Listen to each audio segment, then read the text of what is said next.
Welcome to CFRI's Cystic Fibrosis Community Voices, a video podcast series created by and for the cystic fibrosis community. Hi, I'm Tess, and I'm 23. I'm a singer-songwriter, and I have cystic fibrosis.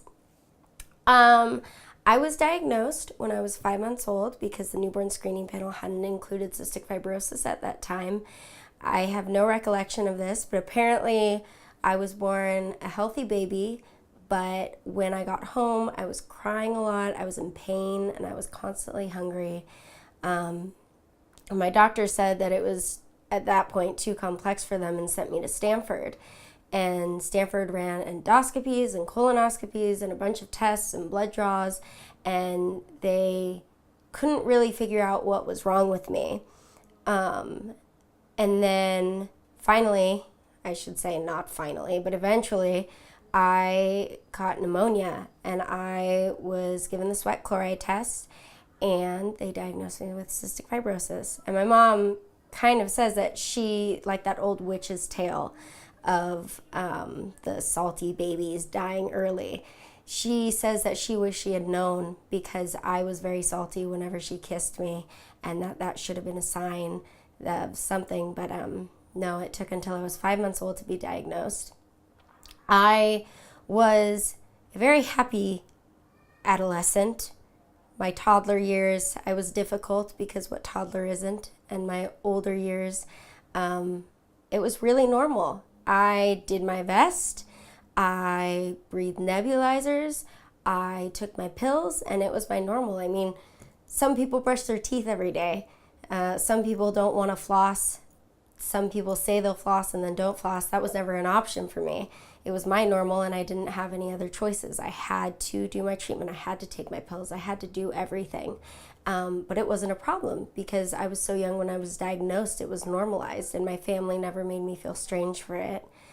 When I was in elementary school, my best friend also had a chronic illness and she displayed signs of it. She had jaundiced skin, she had yellow eyes, and I, on the other hand, looked perfectly healthy. And I was a large advocate for both of our health because I understood what it was like to have a chronic illness, but it was also strange having an invisible illness because no one knew anything was wrong with me, so I never had to worry about that. So I was a huge advocate. I mean, when I was in elementary school, I brought in coloring books that were created to educate kids on cystic fibrosis and had all of my friends color them out as sort of a show and tell aspect of my life. So I've always been very open about it. And then I entered middle school. I started at a different school for 7th and 8th grade, and immediately it was a different tone. I mean, I remember I was pulling out insulin. I was diagnosed with cystic fibrosis related diabetes at 11. I was pulling out insulin, and what used to be totally normal, me putting the needle on and injecting into my body and then eating, a kid freaked out and was going, "What are you doing with that needle?" And suddenly it was kind of like the movie Mean Girls. I mean, except I had mean girls and boys who ostracized me, essentially. I don't think they meant to. I don't think it was malicious, but I suddenly felt very alone and very aware of my differences. At the same time, I also discovered music, and music completely saved me and completely changed my life. I started pursuing it in 7th grade very seriously. In 8th grade, when I was 14, I was granted a wish by the Make-A-Wish Foundation to record an EP in Los Angeles with some musical friends and musical mentors of mine. And it was a magical experience. For 4 days, I was laying down vocals and piano and with this great energy and great group of people who really made me feel like this was my path and didn't make me feel abnormal because of my health stuff. And there were some really great cystic fibrosis connections there. My producer, Ari Shine, he actually had a student when he was an English teacher named Joe Dexter, shout out, who was in a punk pop band and totally inspired me, and he had cystic fibrosis as well, and he was older than me, and in that way it was kind of like having another mentor, someone who I could watch succeed with cystic fibrosis. And to this day, I believe 9 years later, we are still in touch. We still communicate. I mean, I commented on his Instagram story the other day. We're still friends. It's hard having cystic fibrosis and having friends with cystic fibrosis because obviously you can't be together, but we're friends on Facebook. We follow each other on social media, and we still talk all the time. And another very cool connection that was made, Adam Topol is Jack Johnson's percussionist and has gone on tour with him multiple times. And he actually is the cousin of a member of the CF community. And when he found out what I was doing, he came and played drums on 2 songs on my album. And then we met up a few years later to play a show together. And he played some of his songs, some of mine. And it was really cool to see how the CF community comes together and rallies for one another. And it was a very special experience. While I tend to downplay the first EP because it's easy to be self-critical and because my vocals weren't as strong then, it led to a bunch of really cool opportunities. My producer, he actually contacted Kevin Lyman, the founder of Warped Tour, and mentioned me. And Kevin Lyman invited me to play on the 2009 San Francisco date of the Vans Warped Tour.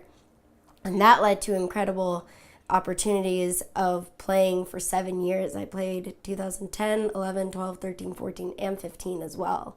And I actually went on the tour to other dates in 2014, which was incredibly special and such an honor. I've had a bunch of great press. I've had articles written, I've done guest pieces, I've had radio shows, and it's all been great because I get to advocate CF awareness and spread the message. And I was really lucky. Vans, they started a series on inspirational artists and local icons and movers and shakers, and they actually included me. And so I had an episode of Vans Off the Walls Pass the Bucket series, and it's been spread everywhere. I mean, I received messages from Brazil where they had reposted it. It was super cool.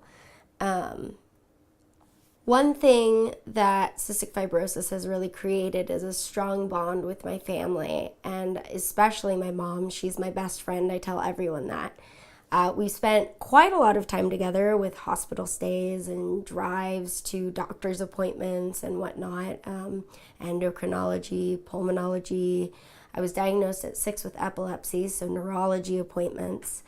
And we just became really close, and she's a great mom and a great rock and an ally and also a great roadie. We've traveled probably 10,000 miles together, at least, for shows. But she was always very, very good about validating my cystic fibrosis. I never try to say, why me, but sometimes it is very difficult. And she's always been good about saying that it's okay and it sucks. And then she finds the positive light, which I really need sometimes. She also, when I was younger, created choices for me, which I think is very important with cystic fibrosis because you don't have a choice when it comes to your medical regimen. Like I say, you can create choices in other areas. For example, I've had many hair colors. I've had purple, and I've had blue, and I've had red, and now I am bottle blonde. And parents would give her so much flack for that. They would ask her why she was letting her 13-year-old daughter color her hair. And she would say, well, you can always dye hair a different color. You can always cut it off. You can always change it, but you can't change having cystic fibrosis. And I really appreciated that. And it really taught me when I was younger that she was a true ally to me and a true friend. And now we go to concerts together, and she still comes to my doctor's appointments even though I'm 23. And she came up and spent the weekend with me the other night, and it's great. We are so bonded. I'm really lucky to have a supportive dad. He is constantly rallying for me and is my biggest fan. And my brother, who Dylan, is 4 years younger than me.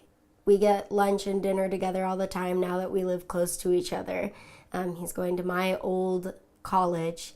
And of course, I've also had a very close relationship with my friends. I think cystic fibrosis is very intense. There's a lot that comes with it. And so when you create friendships and relationships, they become irrefutably strong, because they are going to learn about the meds you take, and they are going to learn about your vest even if they never see you do it. They're going to learn about a lot of it. And if you get sick, they're going to have to learn about the PICC line that's in your arm. But it creates a really special bond. I have really close relationships with my friends because of it. And I think I'm very lucky that way, which is something not many people with cystic fibrosis would say. You would never think, oh, I'm so lucky to have cystic fibrosis. But it has made a lot of smaller things in life and relationships a lot more special to me. I think it's beyond important to have an outlet if you have a chronic illness like cystic fibrosis. For me, I truly believe that music saved me.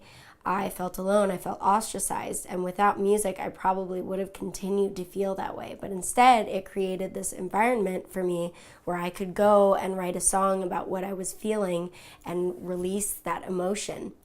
And soon, what was my private diary became a public therapy, and other people now come to me and say, I thought I was the only one going through this. And in a way, it makes me feel like I'm less alone. Even if it's not specifically about my illness, it's still a way of purging emotions. And there is a darker current to it, because I think everybody with CF has that deeper sense of self.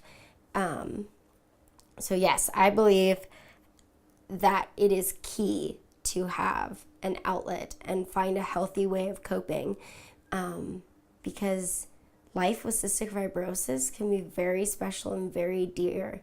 It can be very intense, and to have a place where you can let that emotion go is so key to feeling sane and having a good mental health, because that is something that people with chronic illnesses face a lot. I mean, there's double the rate of anxiety and depression in cystic fibrosis, I think. And so having the ability to go to someone, or go somewhere, or write, or play music, or film something, or write a script, anything like that, is so amazing and a great place to remain level-headed. As we all know, cystic fibrosis is a rare disease, but it also gives you incredible opportunities, and as long as you take them, I think it's possible to live a fulfilling life with cystic fibrosis. I know I certainly do. So thank you for listening. I hope this helped. My name is Tess, I'm 23, and I have cystic fibrosis.